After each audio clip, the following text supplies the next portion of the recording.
Hello everyone, welcome to the Newstead School for Girls podcast. My name is Gaby and today I'm going to be interviewing our head teacher, Mr. Blount, on revision tips for the exam season as it is right around the corner. Let's get started. So guys, today we are joined by Mr. Blount, the head of Newstead School. Hello Mr. Blount. Afternoon. Today we are going to be discussing revision tips as exam season is very soon. GCSEs are right around the corner and today we're going to be asking you your top tips for revision and exam season. So if we start with the first question, where would you start when revising? So I think you've got to start with a plan, and I think that plan comes from knowing what you've got to revise and how long you've got to revise in terms of time and days. So I'd be looking at the breakdown of subjects, looking at the number of days that you've got, and looking at what realistically is planned into those days. So if you know that, for example, we've got some bank holidays and you're doing something for the coronation and that's going to take out a whole day, then make sure you start to factor that in. But that you might have to let something else go later on that week so you can still get through the quantity of work that you need to get through. But I really think it's how much have you got to revise, in how long, and then start to break it down into manageable chunks. So what would you say the best ways to plan your revision? Like, would you start with the easiest subject to get it out of the way, or? I think sometimes there's a risk to go for what's easiest because you feel as though you're revising and you're doing the easy subject, so then you get a reward of going, yeah, I get this. But actually there's something to be said for starting with some things that you find quite challenging as well, because actually they're the ones that you need to work on the most, the bits that you don't quite understand. And I think for me, I tend to go back to the specification or the topic list and let that set the order rather than me cherry picking the bits that I quite like. So in chemistry, for example, it starts with atoms. In biology, it starts with cells. What I would tend to do is follow that list, but I might say, I'm all right with this, so I'll do this as a bigger chunk or I'll do it at a faster pace and then slow down. So what would you recommend, for example, for GCSE? They have 10 subjects to do. Say if they find the majority of them hard, how would they sort of balance that in their timetable? So I think you've got to look at, like I said, the time. So you say, right, Monday morning, I'm going to spend 2 hours on chemistry. And if you think I learn best by doing masses on one subject in one go, that you say, right, I'm going to do 40 minutes on chemistry, then I'm going to have a break, then I'm going to do another 40 minutes of chemistry, then I'm going to have a break, then I'm going to do another 40 minutes. Or you might be someone who goes, no, I'm going to do these topics, then I'm going to stop, and this afternoon I'm going to move on and I'm going to start to practice my French. I think the thing about revision is it is individual, and you've got to do what works for you, because different people learn differently, as you know. That's why some people have picked different subjects, because you are all different. So you've got a good inkling of how you revise well, but just make sure that you're being objective in the topics that you're setting. You're not just cherry picking the ones that you know you're comfortable with. So there's different methods for different people, but what do you think would be like the top method you'd recommend for someone who doesn't know where to start? For someone who doesn't know where to start, I would start with some practice questions, because those practice questions enable you to know what you know and what you don't know. So if you do those practice questions and then you look at the answers and you say, right, I was fine with questions 1 to 6, but questions 7, 8 and 9, I wasn't so good. That's where you've got to spend some more time. And if those 7 to 9s were extended answers, or they were ones requiring quantitative analysis or a particular style, it enables you to diagnose where you should be putting your revision. And do you think there are any revision methods you should just avoid? I think copying and doing nice, pretty mind maps. Yes, absolutely, you need to write out some notes and you need to make some revision notes. But if you're spending half an hour on the title and then having a break and thinking, yeah, I've spent half an hour revising, that's not actually revising. You've spent half an hour doing the title. So don't allow yourself to get distracted. You've got to be strict with yourself. And as much as it's lovely to make beautiful titles and get your new gel pens out and colour code everything, whilst colour has a place, it's about making sure you're committing to the active revision. So for example, if someone's been doing this for a long time, every day, constantly, and they're starting to lose motivation, how would you recommend them to just keep going? Because obviously it is hard Yeah, I think it's about balancing, having a break, because once you start to lose focus, there's no point carrying on. So you've got to think about what you're doing. Is it that the method that you're using is causing you to lose focus, or have you just been doing it for too long? And then you need to take a break, because it should be a little and often, regular. It's revising. You're going back over things. So you should be doing small chunks regularly. If you're doing massive chunks and you're just like, oh my goodness, I've got all of this to do, and you're getting tired, or you'll be familiar with reading a page of text and you get to the bottom and you're like, my eyes have gone over the words but I haven't taken it in. That's not helping you. And how long should you keep that pattern of revising and then breaks? Is there any point where you should take a longer break, shorter breaks, and when do you just decide to stop for the day?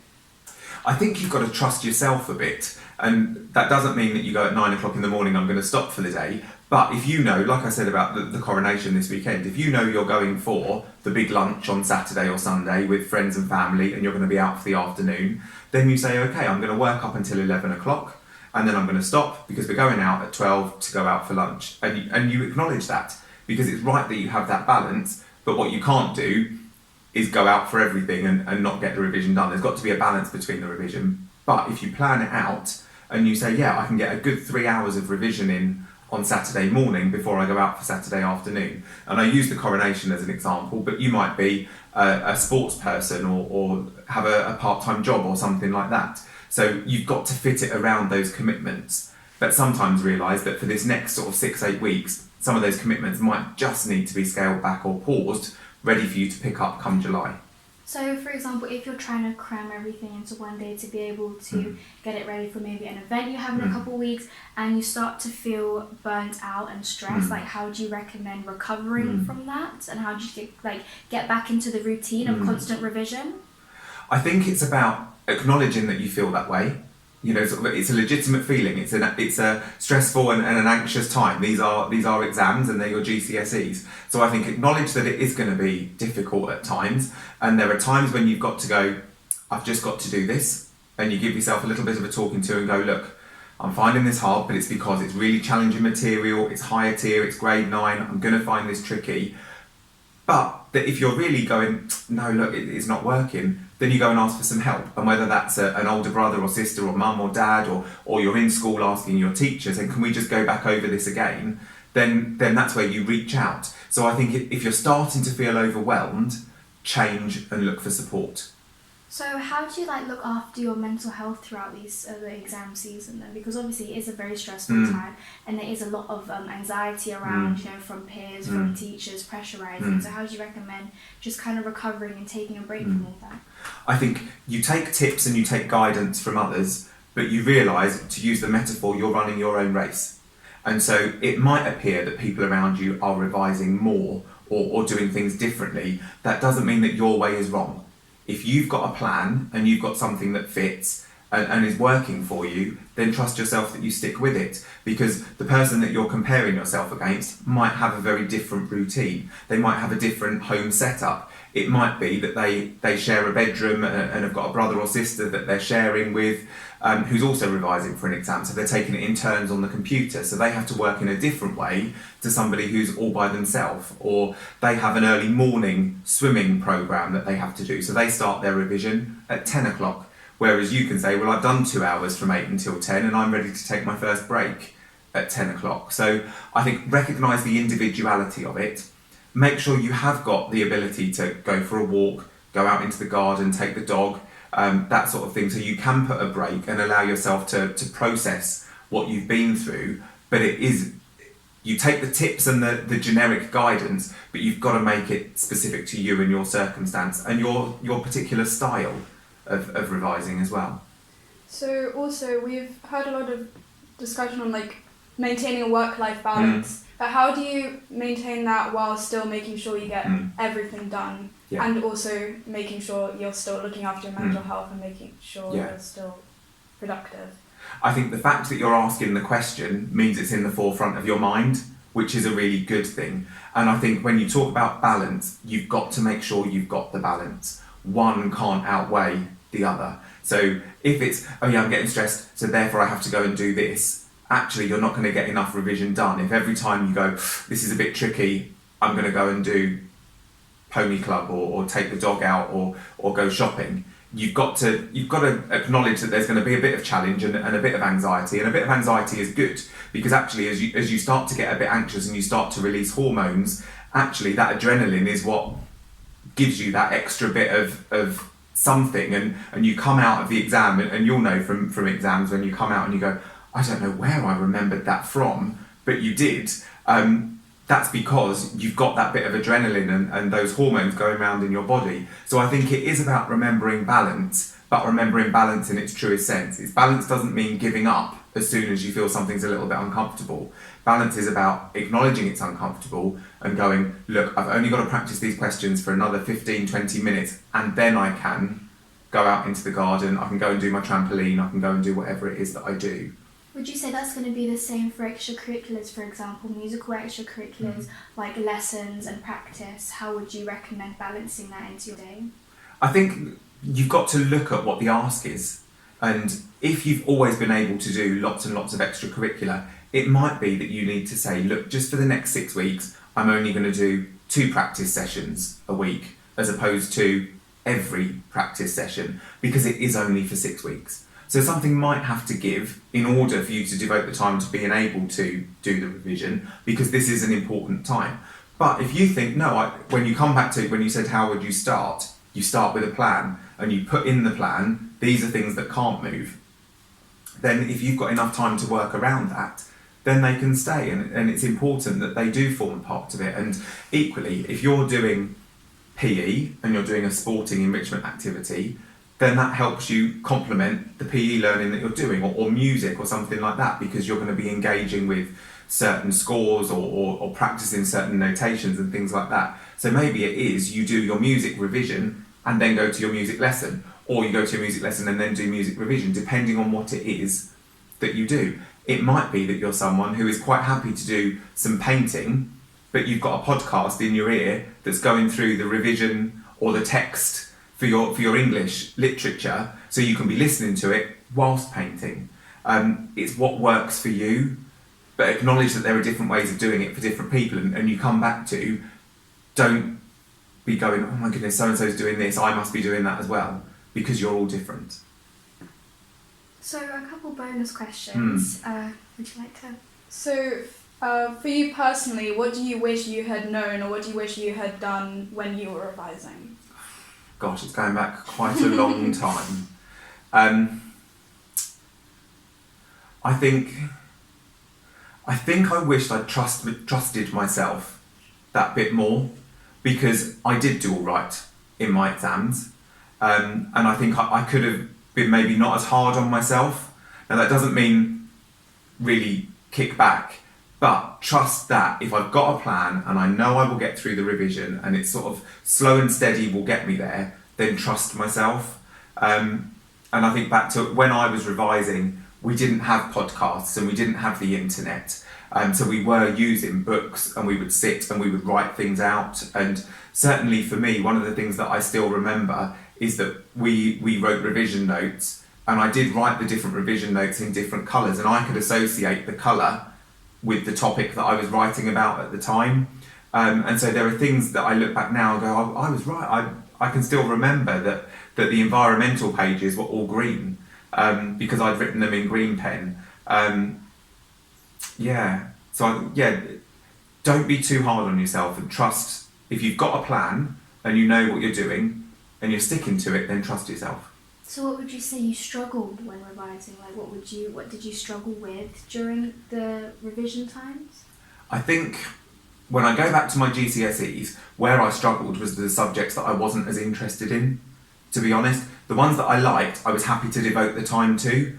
I struggled with the ones that I wasn't as interested in, and I suppose that comes back to, you've got to force yourself to do the uncomfortable things as well. You can't just focus on the 3 subjects you want to do at A-level because they're your favourites, for example. You've got to make sure you devote enough time to the subjects that maybe you're not as keen on, as much as we love every subject, but there will be some that are a little bit down your pecking order, and you've got to make sure that you do still put the time into those, and maybe you've got to do a different sort of revision activity for those. If you find them more difficult or not as interesting, then maybe try and find a different way of doing it, whether it's through a Quizlet or a different sort of online quizzing system as opposed to sitting with a written exam paper.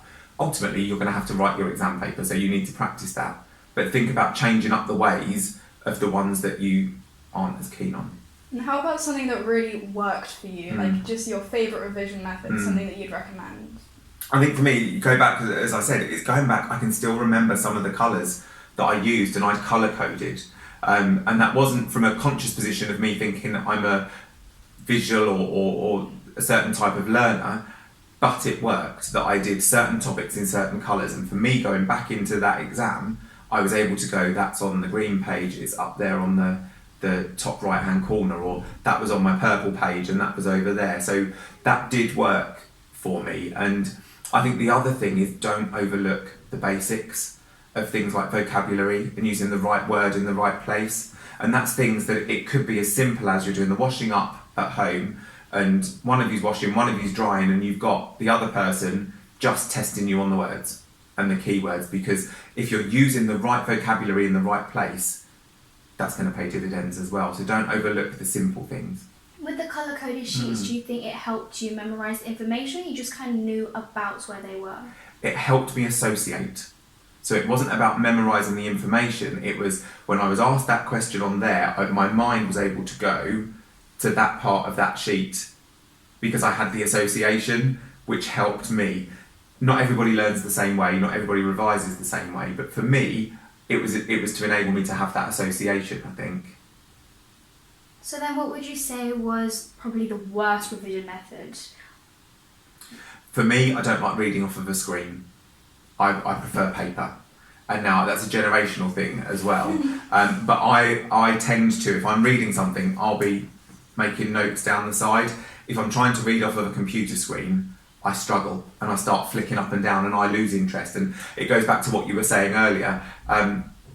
What doesn't work for you might work for somebody else. If I'm reading a page of text on a computer screen, I'll be scrolling up and down. Whereas if I've got it on paper in front of me, I can be engaging with it in a better way. On a screen, I can do a quiz, not a problem, because I'm actively involved in it. But just reading off of a screen, that's where I struggle. So thank you so much for answering our questions. I'm sure this is going to be very helpful to everyone during the exam season, especially those who have end of years coming up. If you had any last, like for example, your top 5 tips to deal with the stress during the exam week, what would they be? So I think the theme that we've said coming through is to get the balance right and make sure that you do have downtime and don't completely neglect the things that you enjoy.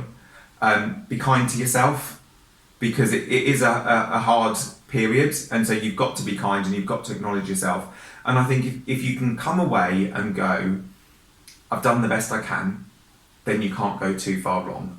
If you come away and go, I didn't do this or I didn't do that, then actually you could legitimately be disappointed with yourself, unless it's for a legitimate reason that you didn't do it. But I think, yeah, if you can come away and go, I gave it the best and I did my best, that's good enough.